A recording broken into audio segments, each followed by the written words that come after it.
by Michael HernandezWASHINGTONthe U.S. joined ranks with the UN and 22 aid agencies on Thursday, urging Saudi Arabia to end its blockade of Yemen.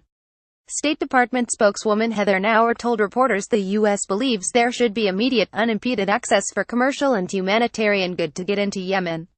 There is tremendous food insecurity in Yemen right now. Some have said that this could be the top humanitarian disaster in the world, she said. The Yemeni people are not the ones at fault for their situation. In response to a weekend missile attack on Riyadh by Yemeni rebels, Saudi Arabia closed all of Yemen's errant seaports on Monday, tightening its blockade and stunting humanitarian relief operations in the country. Saudi Arabia blamed the strike on Iran. Riyadh and Washington accused Tehran of supplying missiles to Houthi rebels that have overran wide swaths of northern Yemen, including the capital, Sanaa.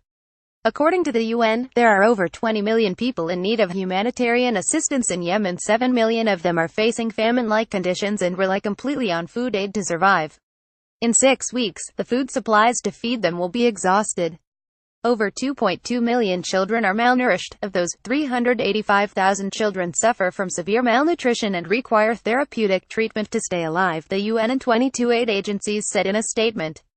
Noting that the current stock of vaccines in the country will only last 1 month, the organization said if it is not replenished, outbreaks of communicable diseases such as polio and measles are to be expected with fatal consequences, particularly for children under 5 years of age and those already suffering from malnutrition.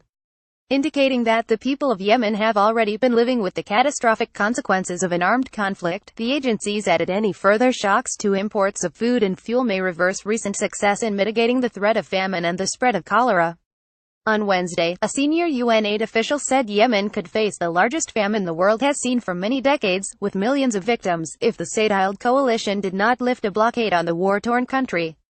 Speaking to reporters after briefing the UN Security Council on the situation in Yemen behind closed doors, UN Under-Secretary-General for Humanitarian Affairs and Emergency Relief Coordinator Mark Lowcock warned the coalition about refusing to allow humanitarian aid to Yemen.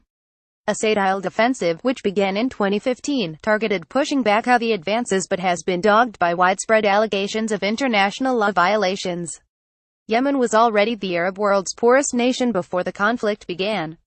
The blockade has only exacerbated a dire humanitarian situation.